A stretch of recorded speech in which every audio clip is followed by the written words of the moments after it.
नमस्कार लाडक्यावरून तुमचं पुन्हा एकदा स्वागत आहे आपल्या चॅनलवरती. आज तुमच्यासाठी बातमी जी आहे ना, ही खूप महत्त्वाची आहे. विशेषतः ज्या महिलांची लाडकी बहीण नोंदणीची ई-के-वाय-सी अजूनही पूर्ण झालेली नाही. ज्यांना ई-के-वाय-सी करताना अडचणी आल्या किंवा ई-के-वाय-सी पूर्ण झाल्याचा मेसेज मिळून सुद्धा त्यांच्या खात्यावर योजनेचे पैसे जमा झाले नाहीत. अशा महिलांनी हा व्हिडिओ शेवटपर्यंत नक्की पाहायचा आहे. कारण आज आपण एक अशा अपडेटबद्दल बोलणार आहोत, ज्यामुळे अनेक महिलांना पुन्हा ई-के-वाय-सी करण्याची संधी इथे मिळू शकते आणि सगळ्यात महत्त्वाचं म्हणजे ही प्रक्रिया नेमकी कुठे करायची? महा-डी-बी-टीची पोर्टल याच्याशी काही संबंध आहे का? किंवा सेतू केंद्र किंवा आपले सहकार सेवा केंद्र ही प्रक्रिया करता येते का? ई-के-वाय-सी करण्यासाठी कोणत्या गोष्टी आधी तपासल्या पाहिजेत? आणि सर्वात महत्त्वाचा प्रश्न म्हणजे ही संधी किती दिवसांसाठी आहे? या सगळ्या प्रश्नांची माहिती आपण आज अगदी सोप्या भाषेत समजून घेणार आहोत. म्हणून व्हिडिओमध्ये मधूनच माहिती ऐकून बंद करू नका. कारण शेवटी मी तुम्हाला ई-के-वाय-सी करण्यापूर्वी कोणकोणत्या गोष्टी तपासायच्या आहे याची एक छोटीशी यादी सुद्धा सांगणार आहेत. तर बहिणींनो, गेल्या काही महिन्यांपासून लाडकी बहीण योजनेच्या लाभार्थ्यांमध्ये ई-के-वाय-सी हा विषय खूप चर्चेत आहे. अनेक महिलांनी ई-के-वाय-सी करण्याचा प्रयत्न केला, पण काही महिलांना ओ-टी-पी मिळालेला नाही. काही वेळा वेबसाईट उघडत नव्हती आणि काही महिलांना सर्व माहिती भरल्यानंतर पुढची प्रक्रिया करता आली नाही. तर काही महिलांची प्रक्रिया पूर्ण झाली, पण तरीही त्यांना योजनेचा हप्ता इथे भेटलेला नाही. त्यामुळे अनेक महिलांच्या मनात एकच प्रश्न होता, आमची ई-के-वाय-सी कधी होणार?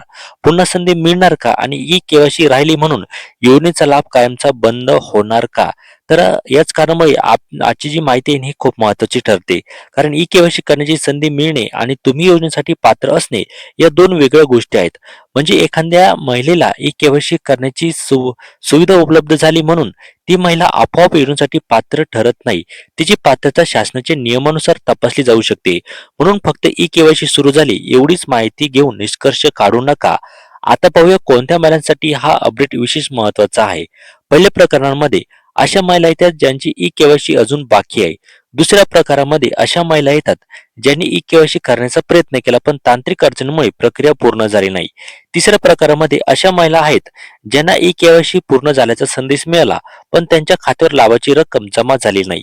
आणि चौथ्या प्रकरणामध्ये अशा महिला येतात ज्यांच्या अर्जामध्ये काही माहिती किंवा पात्रतेशी संबंधित समस्या निर्माण झालेली आहे. अशा परिस्थितीत संबंधित महिलेने आपली माहिती आणि पात्रता पुन्हा तपासणे इथे महत्त्वाचे ठरत आहे. आता सर्वात महत्त्वाचा प्रश्न म्हणजे लाडकी बहीण योजनेची ई-के-वाय-सी कुठे करायची? तुमच्या माहितीनुसार सध्या महा-डी-बी-टी पोर्टलवरशी संबंधित प्रक्रिया सांगितली जात आहे. पण महा-डी-बी-टी हे महाराष्ट्र शासनाच्या विविध योजनांसाठी वापरले जाणारे महत्त्वाचे ऑनलाईन व्यासपीठ आहेत. पण इथे अनेक महिलांची एकच चूक होते. त्या मोबाईलवर वेबसाईट उघडतात आणि लगेच लाडकी बहीण ई-के-वाय-सी असा पर्याय शोधायला सुरुवात करतात. प्रत्येक वेळी तो पर्याय तुम्हाला पहिल्याच पानावर दिसेल असे नाही. पोर्टलवर वेगवेगळ्या योजना, विभाग आणि सेवा असतात. त्यामुळे जर ऑनलाईन प्रक्रिया समजत नसेल तर घाबरून जाऊ नका. तुम्ही जवळच्या सेतू केंद्रात किंवा आपले सहकार सेवा केंद्रात जाऊ शकता. तिथे संबंधित व्यक्तीला स्पष्टपणे सांगा, मला मुख्यमंत्री माझी लाडकी बहीण योजनेची ई-के-वाय-सी प्रक्रिया करायची आहे. महा-डी-बी-टी किंवा संबंधित उपलब्ध सेवेमधून माझी प्रक्रिया तपासून द्या. यामुळे तुमची माहिती उपलब्ध आहे का, कोणती प्रक्रिया सुरू आहे आणि पुढे काय करायचे हे समजण्यात मदत होईल. आणखीन एक महत्त्वाचा मुद्दा म्हणजे समजा तुम्ही आधी ई-के-वाय-सी केली होती, तुम्हाला ई-के-वाय-सी सक्सेसफुल असा मेसेज सुद्धा आला, पण तरीही पैसे मिळालेले नाहीत. तर अशा परिस्थितीत पुन्हा पुन्हा फक्त ई-के-वाय-सी करण्याचा प्रयत्न करण्यापेक्षा तुमच्या अर्जाची स्थिती तपासणे महत्त्वाचे आहे. कारण लाभ न मिळण्यामागे फक्त ई-के-वाय-सी हेच एक कारण असेल असे नाही. बँक खाते, डी-बी-टी, आधारशी संबंधित माहिती, पात्रता, कागदपत्रांमधील माहिती किंवा शासनाच्या पडताळणी प्रक्रियेमध्ये काही अडचणी असू शकतात.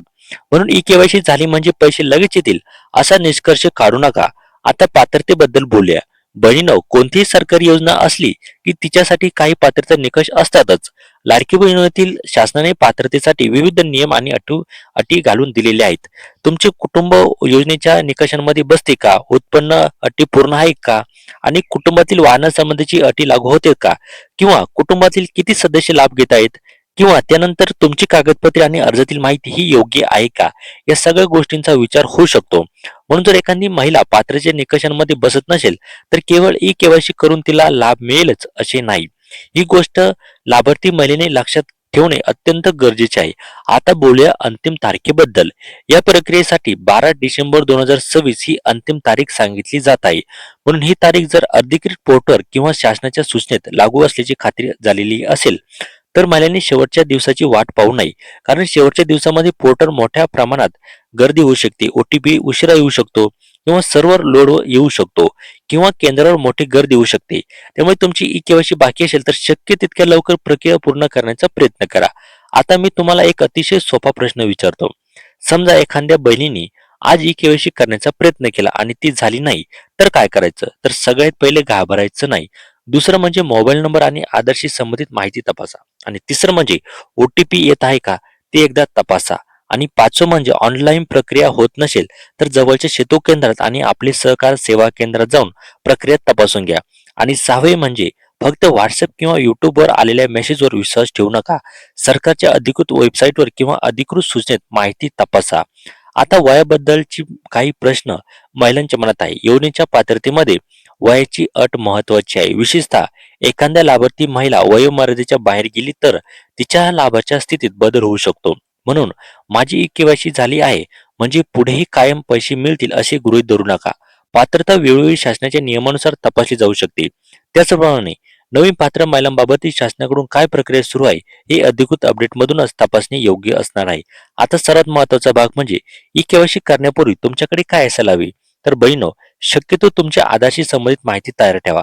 आधारला मोबाईल नंबर जोडलेला आहे का ते तपासा. त्यानंतर तुमच्या बँक खात्याची माहिती योग्य आहे का ते तपासा. त्यानंतर डीबीटी संबंधित स्थिती तुम्ही तपासू शकता. अर्जामध्ये दिलेले नाव आणि आधारवरील नाव यामध्ये मोठी तफावत नाही ना हे पहा. तुमच्या कागदपत्रामधील माहिती एकमेकांशी जुळते आहे का ते तपासा. आणि सर्वात महत्त्वाचं म्हणजे तुमची पात्रता शासनाच्या निकषानुसार आहे का ते तपासा. यामुळे ई केवायसी करण्याचे अनावश्यक अडचणी कमी होण्यास मदत होते. बहिणो, एक गोष्ट मी आवर्जून सांगू इच्छितो. जर तुमची ई केवायसी आधी झाली नाही म्हणून तुम्ही खूप चिंतित असाल तर कोणत्याही अनोळखी व्यक्तीला पैसे देऊन मी तुमची ई केवायसी करून देतो असे म्हणण्यापासून सावध राहा. ओटीपी कोणालाही सांगू नका. आधारचा ओटीपी, बँकेचा ओटीपी किंवा कोणतीही संवेदनशील माहिती फोनवर अनोळखी व्यक्तीला देऊ नका.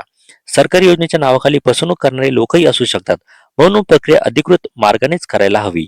आता पुन्हा एकदा संपूर्ण माहिती मी तुम्हाला थोडक्यात इथे सांगू इच्छितो. ज्या महिलांची लाडकी बहिणीची ई केवायसी बाकी आहे त्यांनी उपलब्ध असलेल्या नवीन प्रक्रियेची माहिती तपासावी. महाडीबीटी पोर्टलशी संबंधित सुविधा उपलब्ध असल्यास तिथून प्रक्रिया करण्याचा प्रयत्न तुम्ही करू शकता.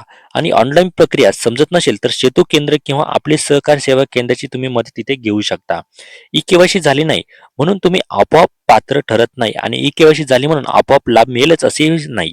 तुमची पात्रता, कागदपत्रे, डीबीटी आणि अर्जाची स्थिती याचाही विचार महत्वाचा आहे. आणि सर्वात महत्वाचं म्हणजे अंतिम तारीख म्हणून सांगितली जात असलेली 12 डिसेंबर 2026 ही माहिती अधिकृत स्वतःवरून नक्की तपासा. बहिणो, गेल्या अनेक महिन्यांपासून ई केवायसी संदर्भात अनेक महिलांनी अडचणीचा सामना इथे करावा लागलेला आहे. काही प्रक्रिया तांत्रिक कारणामुळे अडकली, काहींची कागदपत्रे अडचणीत आल्या, तर काही महिलांना नेमकी प्रक्रिया कुठे करायची हे समजले नाही.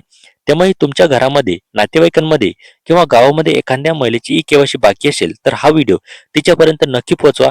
कारण माहिती वेळ मिळणे हे देखील तितकेच महत्वाचे आहे. आणि हो, या विषयावर पुढील व्हिडिओमध्ये मी तुम्हाला महाडीबीटी पोर्टलवर संबंधित सेवा कधी शोधायची, ई केवायसी प्रक्रियेत कोणते पर्याय शोध इथे येऊ शकतात आणि कोणती माहिती कुठे भरायची हे स्क्रीनवर दाखवून समजून सांगणार आहे.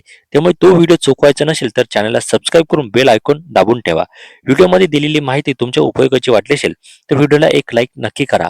आणि तुमची ई केवायसी बाकी आहे का, ई केवायसी झाली आहे का, पण हप्ता मिळालेला नाही का, की तुमची ई केवायसी आधीच पूर्ण झालेली आहे हे कमेंटमध्ये तुम्ही नक्की सांगायचं आहे. तुमच्या कमेंटमधून इतर महिलांनाही परिस्थिती समजण्यास मदत होईल. मी तुम्हाला लाडकी बहीण योजना, सरकारी योजना आणि शेतकऱ्यांसाठी महत्त्वाचे अपडेट्स सोप्या भाषेत देत राहणार आहे. तोपर्यंत काळजी घ्या. भेटूया एका पुढच्या नव्या व्हिडिओमध्ये. तोपर्यंत धन्यवाद.